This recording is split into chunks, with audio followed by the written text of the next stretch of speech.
I want to talk to James. James, who's calling in from New York. James, you're live on Truth Wanted. What's up?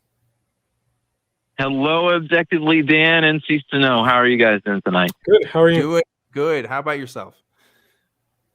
Doing good. Seeking truth as always. Hell yeah. That's what we want. Not in like the weird, like conspiratorial sense, I hope, right? Like not like that kind. Yeah. I think that's like just side tangent here. Picking a name for the show, like the Truth Wanted name, that was kind of like a ploy because I really wanted people to kind of think it was one of those kinds of shows and then have it not be. But it ends up having this backfire effect where people just make the assumption when they first hear that I host a show called that I'm like this kind of out there guy. So I don't know what that makes people think about me, but it's fun. Anyways, that's a tangent. James, what's up? So I have a UAP story. Okay. I actually called your show a couple of months ago, and I don't know if my truth is exactly wanted on your show. No. Okay. Well, I'm happy to UAP story. Unidentified aerial phenomenon. Go ahead. Yeah, tell us about it. What's up? So, do you guys? I don't know. Objectively, Dan and Ceasetoknow. Do you guys remember when Hellbop came around? I think it was 94, 95, maybe around there or so. I don't think I was born yet, but yes, I know that it happened. Objectively, Dan, you just made me feel my age. Something awful. I'm sorry. I'm just telling you. I know it as a historical fact, but not as a personal experience. Well, what's the name? What is the name? Oh, okay. Comment. Yeah, I know it happened in the 90s. I don't know when. Hail Bop. Yeah. So me and my family were living very much out in the boonies or the sticks in the countryside of upstate New York at the time. Okay. And we were living so far, the closest airport was probably maybe 2.5, 3, 4 hours away. And we were living so far off the grid and in the countryside that we didn't even have electricity. Okay. And of course, I'm setting up the story because this is all set up for the story. So, I'm seeing the UAP just to kind of, anyway, so we only had a generator, and seeing planes at night was a very rare and unusual thing. So, anyway, so I was chopping wood. It was just about fall, autumn, so winter. And I was chopping wood, and I came in. We only had wood stoves, and the generator was off.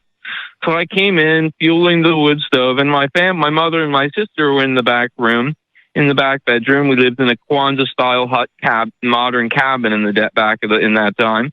And anyway. So they called to me and said, James, get in here. You got to see this. So I dropped the wood, came into the back, and this was when I had my first seizure attack. And they were gawking out the window. I almost collapsed. I had a seizure, and I almost collapsed on a red hot wood stove. I was able to somehow manage to sway my body onto my mom's bed to keep from getting burned on the wood stove. Okay. So finally, I have like this little mini seizure, and I lost time. And when I came to, my mom and my sister were still at the window in place in the same spot where they had been at before I had the seizure. And they said, James, you have to get over here. There are 3 lights in the woods, and we don't know what it is. And it's been there for about the past 15 to 20 minutes.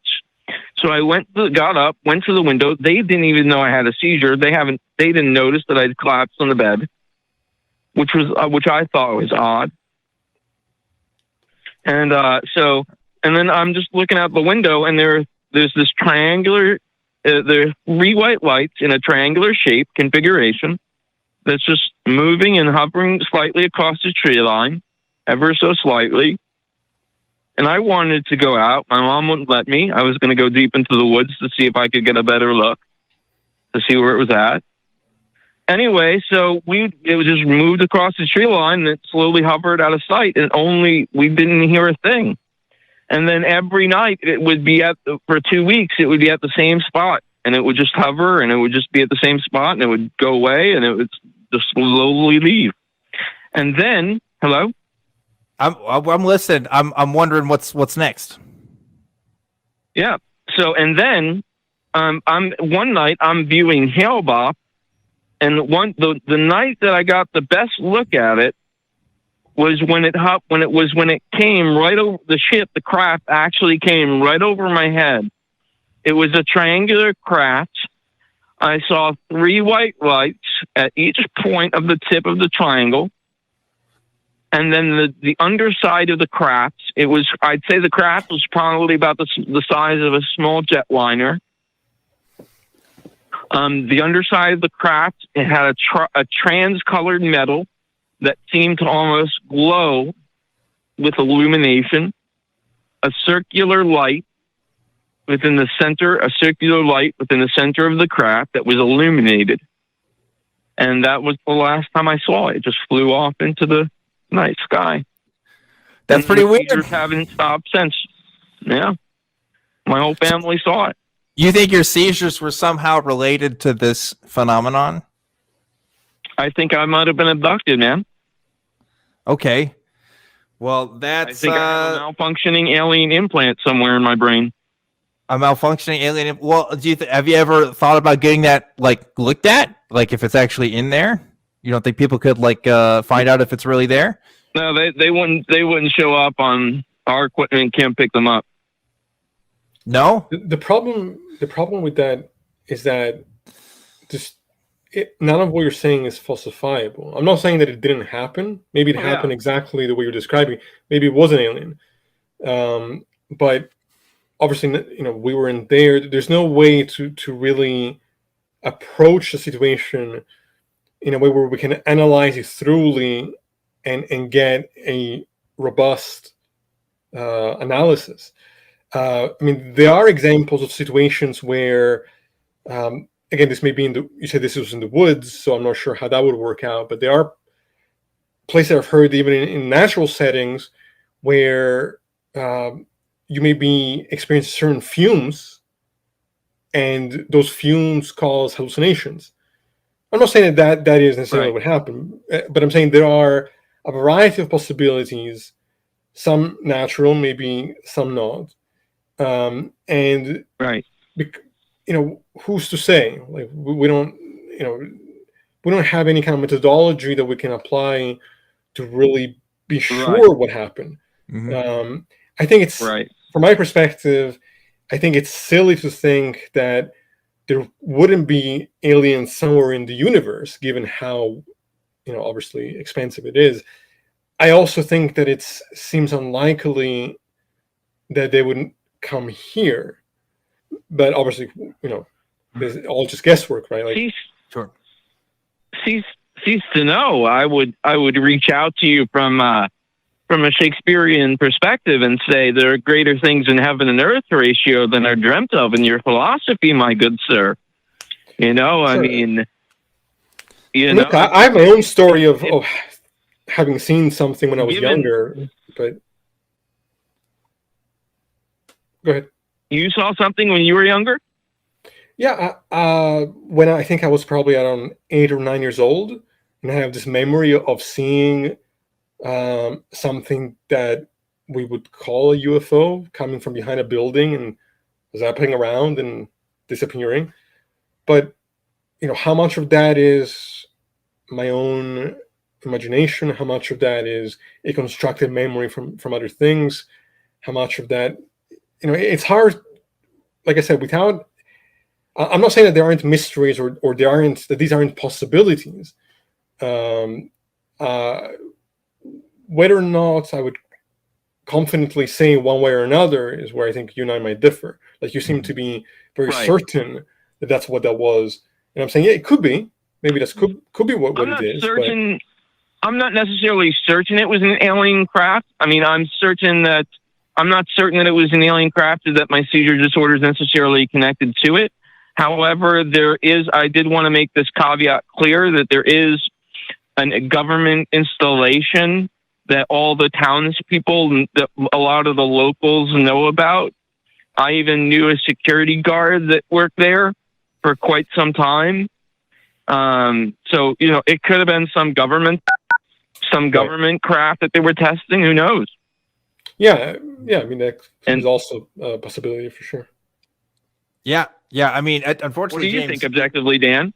Well, here's the thing. I get calls. It's been happening more recently the past couple of months. I get calls just like yours, James, where I get told a story from, some years ago about an encounter that somebody's had. And I just wonder what people want me to do with it. And not saying, again, in the same case as Ceasetoknow, it's just without a methodology, I can only just kind of talk to you about it and just say, that's kind of weird, and I can just throw out possible explanations, but ultimately at the end of the day, I can't tell you exactly what happened to you without being there, So I don't doubt that weird happened to people, and people have experiences that are hard to explain sometimes, but I've yet to be convinced specifically that people in general are abducted by aliens. I'm still a bit skeptical on that front. Right. So, at the very least, with the idea that the government has said it's going to start releasing what they know about UFOs every 6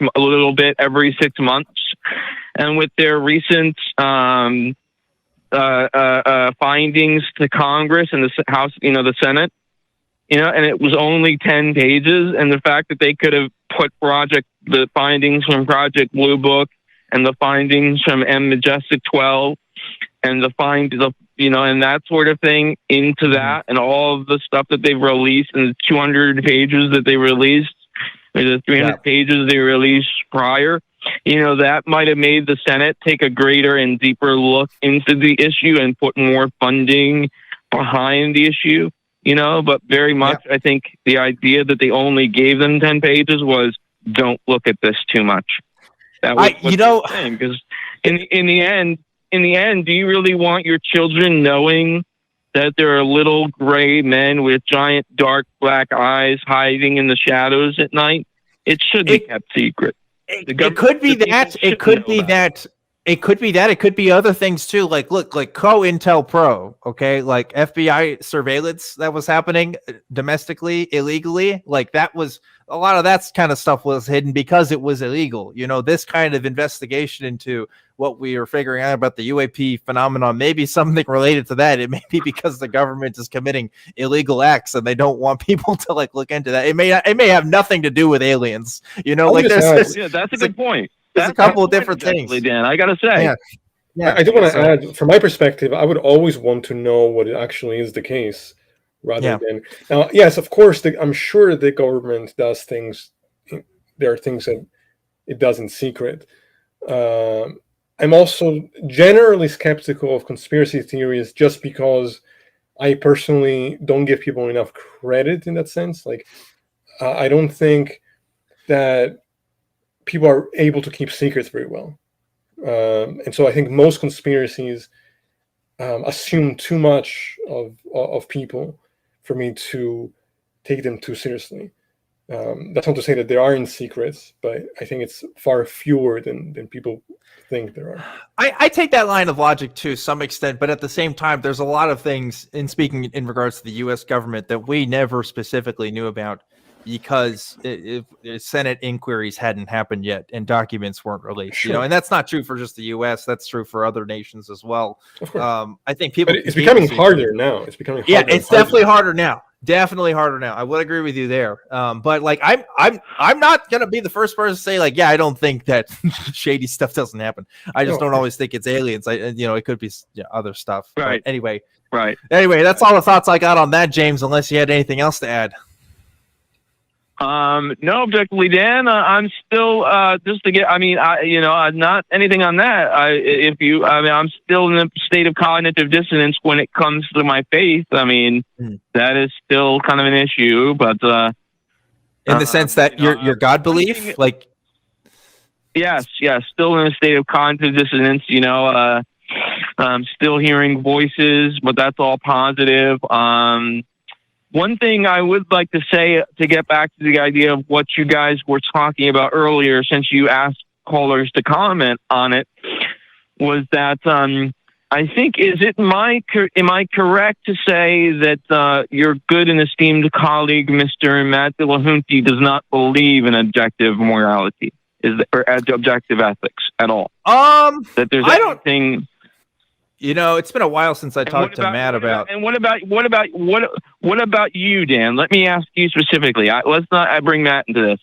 But do you believe there's anything in this world, and you can answer this too, Ceasetoknow, that is objectively and ethically, morally wrong because it is intrinsically that way? Okay, yes. This is what I can answer more to. I can't speak to Matt. I haven't talked to him about this kind of stuff. I mean, in a while, if I do talk to him, it's usually about other stuff, like what good TV shows are on and stuff, right? But as far as intrinsically good things versus intrinsically evil things, I think we fall into this fallacy again of this perspective is always going to come from humans and their interests, or at least, beings who are capable of sussing out interests in themselves and others. Obviously, I do think animals besides humans can come to conclusions about things that they want to do. But this idea of intrinsic, because the problem with this kind of question is do you not think that at its core, murder is wrong? I think that's what, I'm not saying this is what you are trying to do, James, but this is how a lot of people try to kind of frame this a bit. No, I'm not trying to back you into a corner. Oh, I get you. I just point out when it comes to issues like murder, the definition of murder is an unlawful killing. You can think of all kinds of reasons throughout human history where killing has been justified in one way or another. And it always seems to be this kind of, this thing that's continuing to evolve and grow as we develop our own sense of values in new cultures as human beings. I think it's a continuous thing. And I'm not fully set on this idea that, ethics can be fully knowable. Can it be fully objective? Maybe, but maybe we can't fully know what that is, even if it is. But Ceasetoknow, so, you go ahead and add too. I'll deal with the question this way. I think one question is one of ontology, and one question is one of epistemology. Yeah, good point. I happen to think that yes, there are objective moral truths. I think those include murder is wrong, rape is wrong. There may be certain situations like stealing, for example, where you may be able to some degree justify stealing to feed your family. It's still wrong, but it's less wrong in a certain context.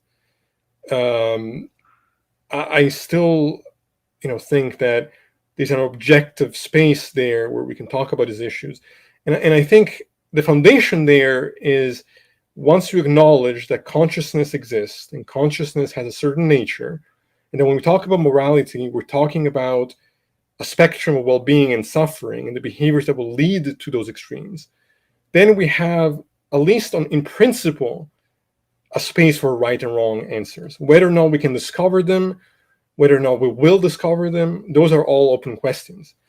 I think some of those questions we've answered already. Some are more open-ended. I don't think there's any context in which something like rape could be justified.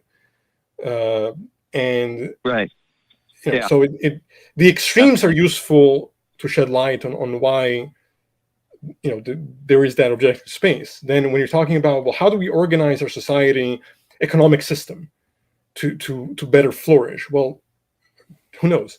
That's something that is very unclear and probably will be for a long time. But at least the space for objective answers are there. There you go. Anyway, I think that's all the time that we got for this call. So James, thanks for calling in. Yeah, thank you. I do appreciate it. And you even got that bonus question there.